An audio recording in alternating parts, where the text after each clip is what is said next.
Siapakah umat suka nambahin kitab dan nambahin nabi? Siapakah umat yang kerjaannya suka nambahin kitab, juga suka nambahin nabi? Bapak Ibu Saudara, kitab suci itu diturunkan oleh Yesus Allah, nggak kaleng-kaleng, nggak main-main. Ya, Allah segala Allah, Tuhan segala Tuhan. Ulangan 10 ayat 17.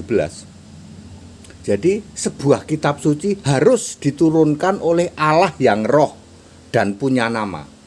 Bukan Allah kaleng-kaleng yang Allah tidak dikenal, yang tidak punya nama.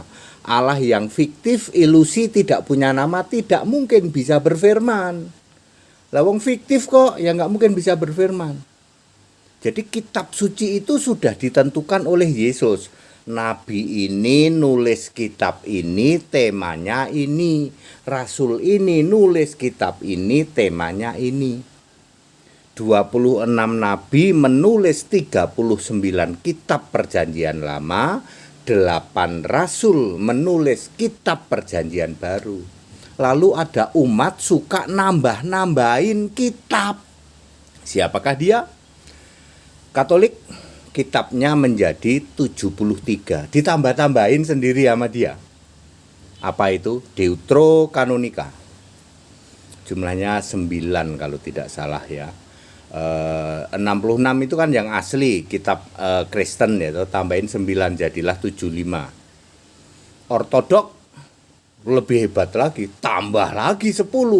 Jadi ortodok kitabnya 85. Jadi kalau Anda ada Barnabas, ada Injil Lukius, kata-kata mereka kan Injil. Padahal Injil itu Yesus, bukan kitab Injil itu. Kata mereka ada kitab Barnabas, lalu ada kitab Lukius, lalu ada Lukas tambahan, lalu ada kitab Menachem, lalu ada kitab ya sudahlah dan lain-lain ya. Mereka suka nambah-nambahin kitab. Jadi umat yang suka nambah-nambahin kitab adalah yang ngaku-ngaku Kristen atau apa? Katolik, Ortodok, Protestan, Advent. Oh, Advent juga nambah-nambahin kitab. Mormon lebih-lebih. Ya, lebih-lebih Mormon, terus Advent ya. Pentakost juga ada suplemen ya toh. Kitab suplemen ya. Protestan juga ya. Yang mereka sering disebut sebagai umat Tritunggal Maha Sesat ya. Itu umat yang suka nambah-nambahin kitab. Pak, yang umat suka nambah-nambahin nabi ada gak Pak? Ya, semua nabi itu dipilih oleh Yesus. Matius 23 ayat 34. Lihatlah, aku telah mengutus nabi-nabi.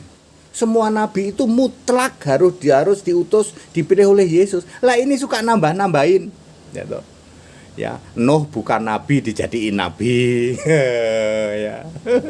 Henoh kan bukan nabi dijadiin nabi. Nabi pertama Alkitab kan Ibrahim ya. Ismail bukan nabi dijadiin nabi ya. Ada umat yang suka nambah-nambahin nabi. Ya. Ada umat yang suka nambah-nambahin kitab, yaitu umat Tritunggal. Tritunggal Maha Sesat itu suka nambah-nambahin kitab. Ada yang disebut Deuterokanonika, kitab Barnabas dan lain sebagainya. Ada juga umat yang suka nambah-nambahin nabi, tambah-tambahin sendiri, ya toh. Ya. Ya. Nuh itu bukan nabi, dijadiin nabi, ya toh. Ismail bukan nabi, dijadiin nabi. Siapa lagi? Henoh bukan nabi, dijadiin nabi. Dan seterusnya ya. Yang dipilih Yesus sebagai nabi malah tidak dijadiin nabi, dia gantiin dengan yang lain dan lain sebagainya. Jadi Bapak Ibu Saudara, clear, ada umat yang suka nambah-nambahin kitab. Umat Tritunggal itu ya. Ya apalagi Protestan itu kitabnya satu lemari itu ya. Kemudian ada umat yang suka nambah-nambahin nabi, nambah-nambahin sendiri. Padahal semua nabi harus dipilih oleh Yesus. Berapa? Matius 23 ayat 34 dan Efesus 2 ayat Efesus 4 ayat 11 ya. Jadi very clear, memang ada umat yang suka nambah-nambahin kitab ini terus akan bertambah terus, ya. Ada juga umat yang suka nambah-nambahin nabi, ya, seperti itu.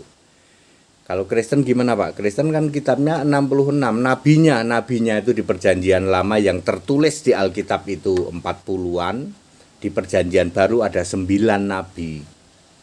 Ya. Ya. Ada 9 nabi di perjanjian baru, 40 nabi di perjanjian lama. Dari 40 nabi perjanjian lama, 26 diantaranya menulis kitab perjanjian lama. 8 rasul di perjanjian baru menulis 27 kitab perjanjian baru. Jadi very clear, kita nggak nambah-nambahin Bang, enggak.